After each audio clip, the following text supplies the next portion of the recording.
हाय, कैसे हो? मस्त बढ़िया। आई होप कि आप लोग अच्छे होंगे और अपनी पढ़ाई अच्छे से कर रहे होंगे। तो आज की वीडियो में हम देखेंगे एक्सरसाइज 5.4 का फर्स्ट वाला क्वेश्चन।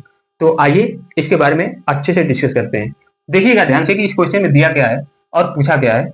यहाँ पे देखना कि दिया है कि which term of the AP 121, 170, 130 is it's first negative term. तो यहाँ पे देखना ध्यान से कि इसमें क्या पूछा है कि n की वैल्यू हमको मतलब नंबर ऑफ टर्म्स बताओ। वो कौन सी टर्म्स होगी जिसका एपी क्या है कि 122 है, 170 है, 130 है। मतलब क्या, ये जो एपी दिया है ये कैसा एपी लग रहा है, देख रहे हो? ये किसी नंबर्स के पर्टिकुलर नंबर्स के थ्रू क्या हो रहा है कि ये डिक्रीज होता जा रहा है, ठीक ना, घट रहा है। अच्छा, यहाँ पे देखना कि हमको क्या मालूम है कि एपी मालूम है, एपी में फर्स्ट टर्म्स क्या है 121 है। ठीक, पहले जो जो वैल्यू मालूम है उससे क्या करो कि डाटा कलेक्ट कर लो। यहाँ पे फर्स्ट टर्म्स मालूम है, उसके बाद common difference D, D is equal to क्या होगा, तो सेकेंड टर्म्स मतलब कि 170 में से मैं क्या करूंगा 121 को माइनस करूंगा। 170 में से 121 माइनस किया, जैसे ही माइनस करूंगा तो क्या होगा, -4 आएगा। कॉमन डिफरेंस भी मालूम चल गया हमको -4 और फर्स्ट टर्म्स मालूम चल गया। उसके बाद हमको तो नंबर ऑफ टर्म्स फाइंड करना है और हमको ना तो an की वैल्यू मालूम है ना tn की वैल्यू मालूम है, ठीक ना। तो हम कैसे फाइंड करेंगे, यहाँ पे देखो कि अगर हमको tn की वैल्यू फाइंड करनी होगी, मतलब कि n की जगह पे tn की वैल्यू फाइंड करनी होगी, तो क्या लिखेंगे a plus n minus 1 into डी, ये होगा, ठीक ना। अच्छा, ये होगा। अब देखना ध्यान से कि tn की वैल्यू फाइंड करनी है ना, तो यहाँ पे a मालूम है, n की वैल्यू मालूम नहीं है, d की वैल्यू मालूम है और tn की वैल्यू मालूम नहीं है। लेकिन यहाँ पे देखना कि वो नंबर्स जो फाइंड करोगे उससे नंबर्स जो होगा कि क्या होगी कि फर्स्ट नेगेटिव टर्म्स होगा। इसका मतलब क्या कि जैसे देखो कि मैं मान ले रहा हूँ कि एक एपी मान ले रहा हूँ 1 2 0 -1 -2। अगर मैं कह रहा हूँ कि 4 टर्म्स वाली जो नंबर्स होगी वो क्या होगी, तो 4 टर्म्स वाली नंबर्स क्या होगी, एक नेगेटिव टर्म होगी, ठीक ना। 4 टर्म्स वाली जो नंबर्स होगी तो वो क्या होगी कि एक नेगेटिव होगी। तो n की वैल्यू क्या है कि यहाँ पे 4 है, तो जैसे ही n की वैल्यू 4 रखोगे वो क्या हो जाएगा कि नेगेटिव नंबर आएगी। n की जगह पे जो नंबर आ रही है वो क्या आ रही है, एक नेगेटिव नंबर आ रही है। अच्छा ठीक है, तो हमको क्या करना है कि tn की वैल्यू अगर मैं क्या फाइंड कर दूं कि ये नेगेटिव हो जाए, तो कंडीशन क्या बनेगा कि tn जो होगा लेस देन 0 होगा, तभी क्या होगा कि हमेशा नेगेटिव नंबर आएगी, ठीक ना। अगर मैं इक्वल टू 0 कर दिया तो हमको क्या मालूम चलेगा कि 0 की इक्वल होना चाहिए, तो 0 से इक्वेट करूंगा।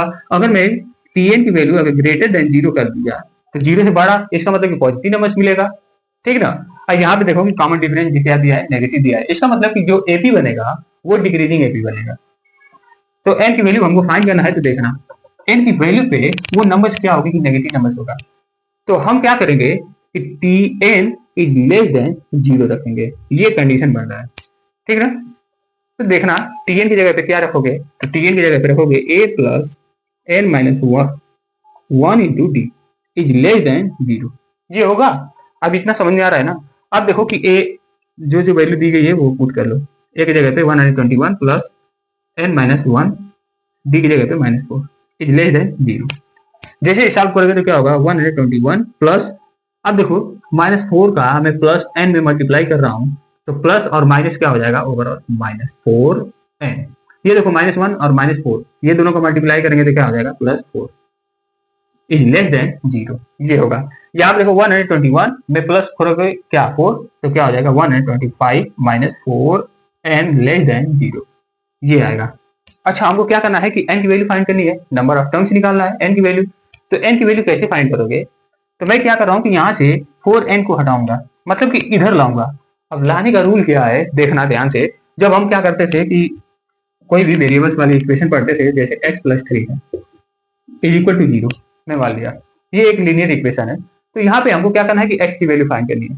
तो हम क्या करते थे कि x इज इक्वल टू ये जो प्लस था इसके साथ, तो जब इधर लाएंगे तो -3 हो जाएगा, जबकि ये रॉन्ग है।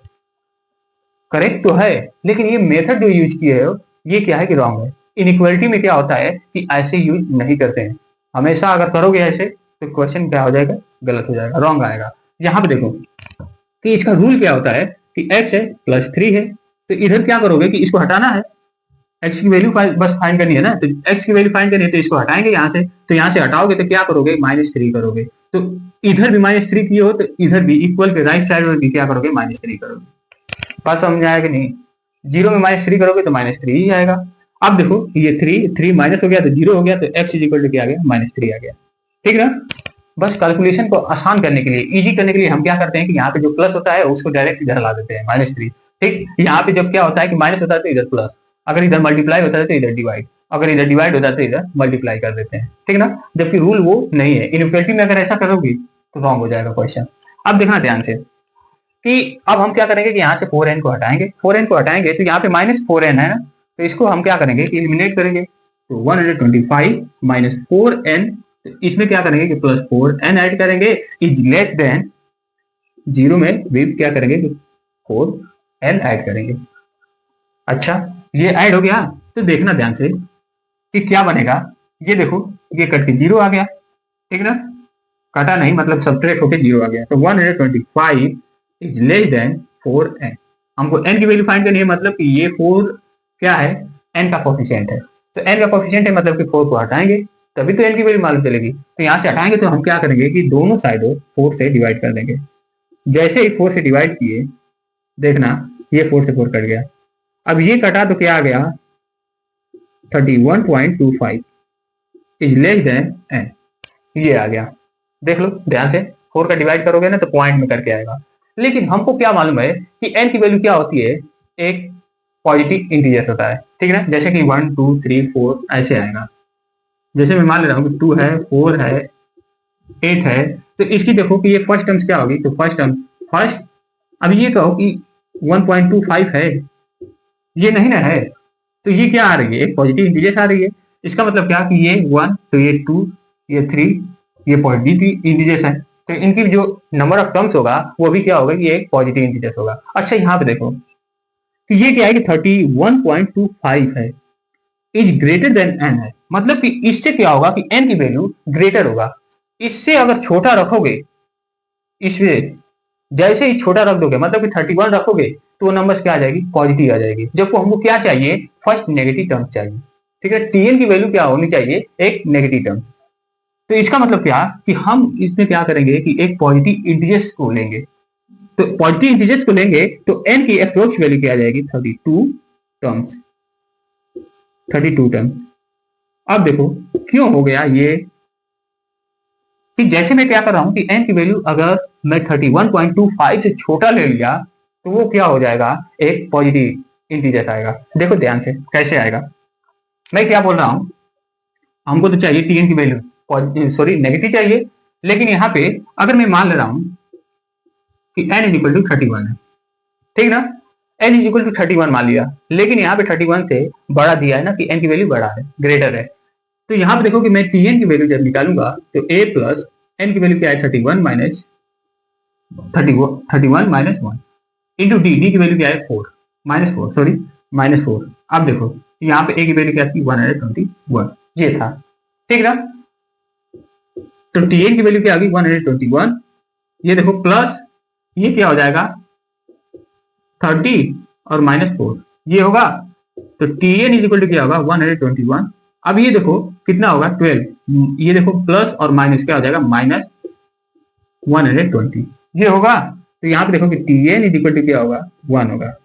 तो tn की जो वैल्यू है इज ग्रेटर देन 0 है, जबकि हमको क्या चाहिए, लेस देन 0 चाहिए। इसका मतलब कि n की वैल्यू 31 होगा ही नहीं।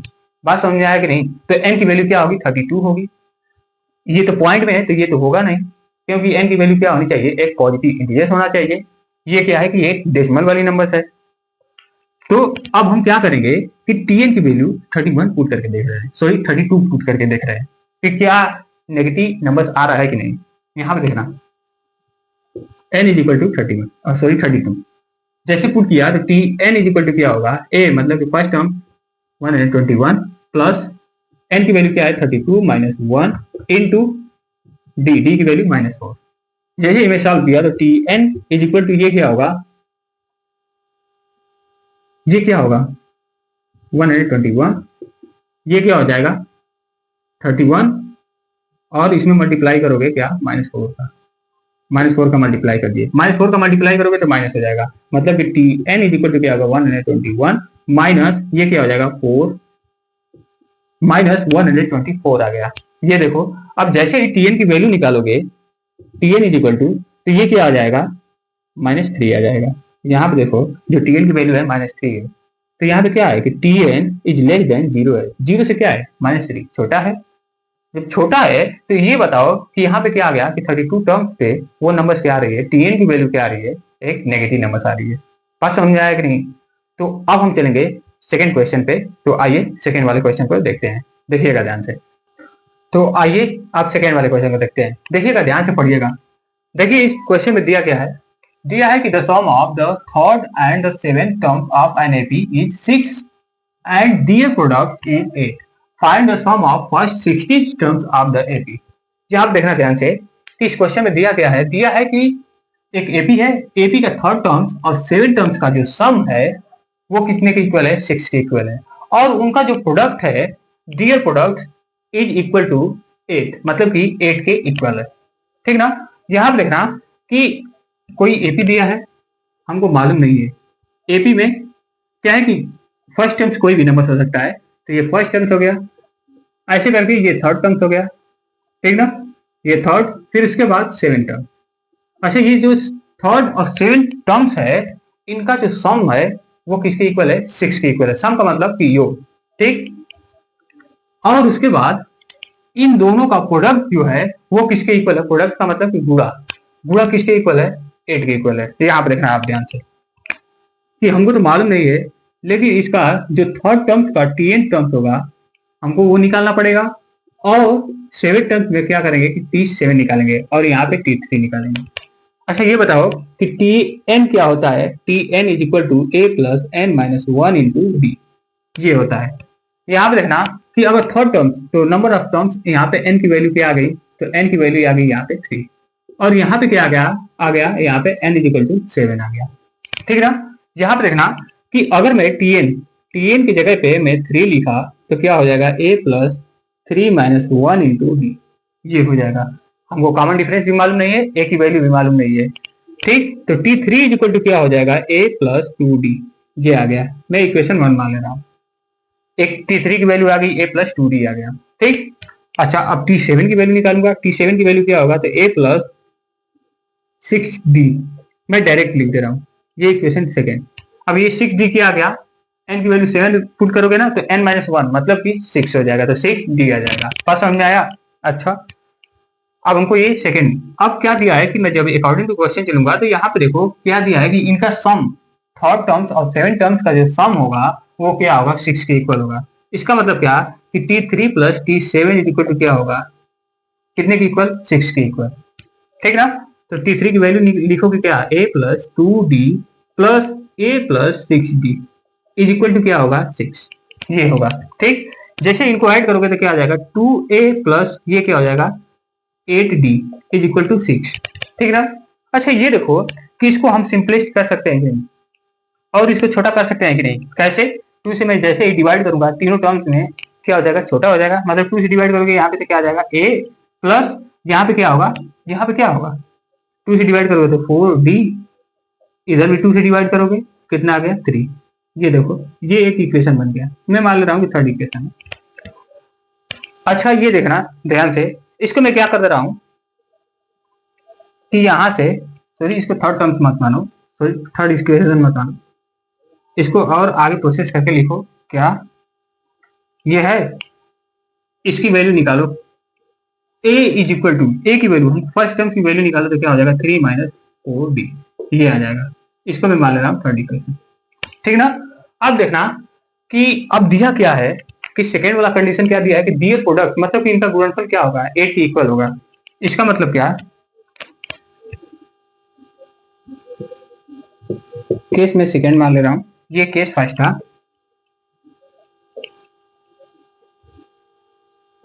फर्स्ट। अब देखो कि इनका प्रोडक्ट क्या होगा, T3 इंटू T7 किसके इक्वल होगा, तो 8 के इक्वल होगा। इसका मतलब क्या कि T3 की वैल्यू क्या था यहाँ पे a प्लस 2d, ये था इंटू 7, T7 की वैल्यू क्या होगा a plus 6d is equal to 8 होगा। होगा। अच्छा, अब देखो कि हम क्या निकाले हैं, यहाँ पे ए की वैल्यू निकाल दिए है यहीं पे, ठीक। तो यहाँ पे ए की वैल्यू है, तो इसको क्या करो कि जहां जहां ए है वहां पे क्या कर दो कि पुट कर दो, ये 3 - 4d पुट कर दूंगा यहाँ पे, मैंने सब्स्टिट्यूट कर दिया ए की जगह पे, तो क्या हो जाएगा 3 - 4d, ये पहले से +2d था, 2d ये हो गया, और इसमें क्या होगा तो 3 - 4d, और ये पहले से 6d था, इक्वल टू 8 आ गया, ये 8 आ गया, ठीक है ना। अब जैसे इसको सॉल्व करोगे तो ये देखो क्या होगा, ये -2d मतलब 3 - 2d ये हो गया, और इसमें क्या होगा तो 3, ये क्या हो जाएगा +2d इक्वल टू 8 आ गया, ठीक है ना। अच्छा ये देखो, इसको ऑब्जर्व कर रहे हो क्या, कुछ मालूम चल रहा है। यहाँ पे देखो कि ये क्या है, ये एक a² - b² इक्वल टू क्या होता है a + b, और सेकेंड ब्रैकेट में a - b, एक अलजेब्रिक एक्सप्रेशन है। इसके बारे में मैंने बताया था कि ये कैसे आया था, इसकी मैं डेडिकेट वीडियो बनाया था। तो यहाँ पे देखो कि ये क्या हो गया, कुछ इसकी तरह ये दिख रहा है कि नहीं, यहाँ पे देखो दिखाई दे रहा है कि नहीं, देखो a - b है और a + b है, a + b a - b मतलब दोनों सेम है। तो इसको हम क्या लिख सकते हैं, a² मतलब 3 को मैं मान लिया a, और ये 2b को मैं मान लिया b, सॉरी 2d को, ये a हो गया, a b हो गया, तो क्या हो जाएगा a² का मतलब क्या, 3 का स्क्वायर माइनस 2d ना, 2d का स्क्वायर मतलब b का स्क्वायर इक्वल टू 8 होगा, ये होगा। अब इसको सॉल्व करो तो क्या हो जाएगा, 9 - ये 4d² इक्वल टू 8 हो गया। इस 9 को इधर लेकर जाओगे तो क्या हो जाएगा, माइनस हो जाएगा, ठीक ना, माइनस होगा। देखो ये क्या हो जाएगा, -4d² इक्वल टू ये क्या होगा 8 - 9, ये आएगा ना। इसको जैसे ही सॉल्व करोगे, तो क्या होगा, सॉरी -4d² इक्वल टू ये क्या हो जाएगा, -1 हो जाएगा, -1 आ गया, ठीक है ना। बात समझ में आ रही है कि नहीं, बात समझ में आ रही है कि नहीं, यहाँ पे देखो कि -1 हो गया। अच्छा इस, अब हमको क्या करना है कि डी की वैल्यू फाइंड करनी है। डी की वैल्यू फाइंड करोगे तो क्या होगा, d² इक्वल टू क्या हो जाएगा, -1 डिवाइडेड बाई -4, ठीक है, ये माइनस से माइनस कट गया, ये 1/4 आ गया। अच्छा तो d इक्वल टू क्या होगा, प्लस माइनस अंडर रूट में 1/4, ठीक है ना। अंडर रूट से जैसे ही बाहर निकलेगा तो ये क्या होगा 1/2 होगा, तो बाहर निकलेगा तो ये क्या हो जाएगा +/(-1/2), मतलब कि d की वैल्यू क्या आ गई, एक तो d की वैल्यू आ गया -1/2, और दूसरा क्या आ गया तो +1/2। कॉमन डिफरेंस हमको दो मालूम चल गया, सॉरी यहाँ पे 2। बात समझ में आया कि नहीं। अच्छा जब मैं a की वैल्यू मतलब फर्स्ट टर्म्स मालूम करूंगा, फर्स्ट टर्म्स कहाँ पे, हाँ यहाँ पे, जैसे ही मैं क्या करूंगा कि d की वैल्यू पुट करूंगा यहाँ पे, बारी बारी से क्या d की वैल्यू दोनों क्या आ गया है, एक तो माइनस आया है एक प्लस आया है, तो हमको क्या करना पड़ेगा कि दोनों वैल्यू को पुट करके देखना पड़ेगा।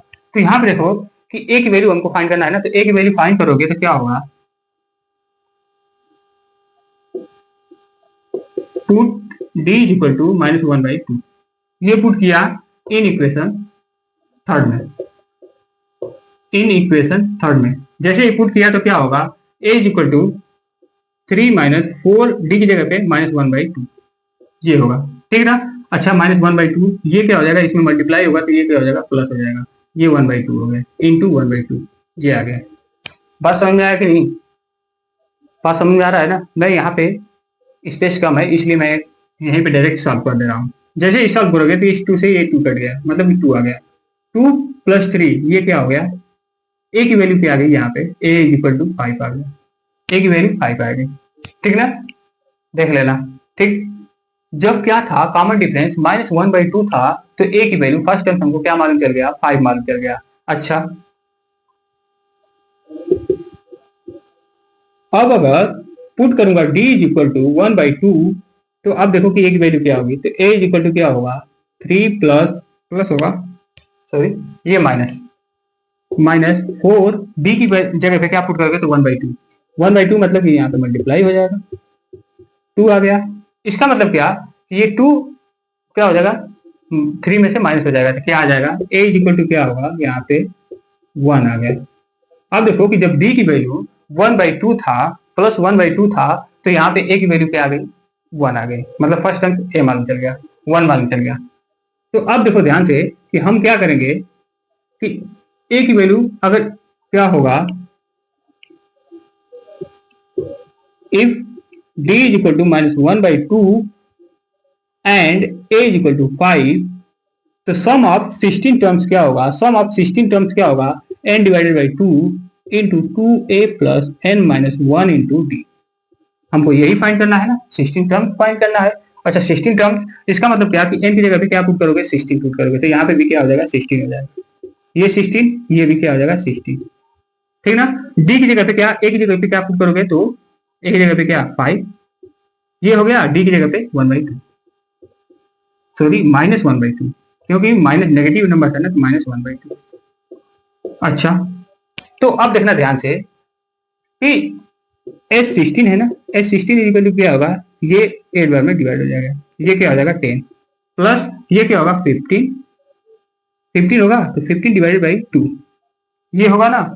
अच्छा ये क्या हो जाएगा, ये माइनस है प्लस है, तो ये क्या आ गया, माइनस आ गया, माइनस आ गया, ठीक ना, माइनस हो गया। अब हम क्या करेंगे, इस 8 का इसमें मल्टीप्लाई करेंगे इन दोनों टर्म्स में, जैसे ही मल्टीप्लाई करूंगा तो यहाँ पे क्या आ जाएगा, ये 8 आ जाएगा, ठीक ना। यहीं भी मैं मल्टीप्लाई कर दे रहा हूँ, देखना, देख लो यहीं पे ऐसी क्या हो जाएगा 80 माइनस ये क्या हो जाएगा, 8 का मल्टीप्लाई करोगे डिवाइड बाई 2, इस 2 से ये कट जाएगा 4 बार में, कितना आ जाएगा 16 आ जाएगा, ये क्या हो गया 60, ठीक ना। इसका मतलब क्या कि S16 की वैल्यू क्या आ गई, 20 आ गई।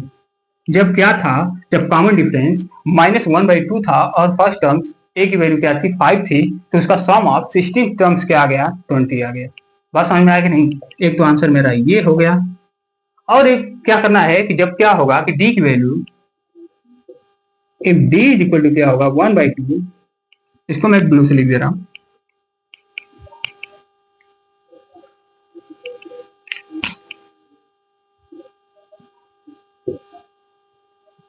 If d is equal to 1/2 and a is equal to क्या होगा, a की वैल्यू क्या थी 1 था, हाँ 1, तो S16 क्या हो जाएगा, S16 इज इक्वल टू क्या होगा, n डिवाइडेड बाई, तो n की जगह पे क्या पुट करोगे 16, 16 डिवाइडेड बाई 2, 2 a की जगह पे क्या पुट करोगे तो 1, प्लस n की जगह पे 16 माइनस 1 इंटू d की जगह पे 1/2, ये पुट करोगे, ठीक है ना। जैसे ही सॉल्व करोगे तो क्या होगा, S16 इज इक्वल टू क्या हो जाएगा, ये 8, ये क्या आ गया, सॉरी ये 2 हो गया, प्लस ये क्या होगा 15 डिवाइडेड बाई 2, ये आएगा, आएगा ना। अच्छा इसका मैं क्या कर रहा हूँ कि इसमें मल्टीप्लाई कर दे रहा हूँ, तो S16 इज इक्वल टू क्या होगा 8 इंटू 2, ये हो गया, और 8 का इसमें मल्टीप्लाई करो तो क्या हो जाएगा 8 इंटू 15 डिवाइडेड बाई 2, इस 2 से कट जाएगा 4, ये क्या आ गया, यहाँ पे देखो कि ये क्या आ गया, ये क्या हो गया 16, मतलब कि S16 इज इक्वल टू क्या होगा 16 प्लस प्लस ये क्या हो जाएगा 60, ये आ जाएगा, ठीक ना। देख लेना ध्यान से,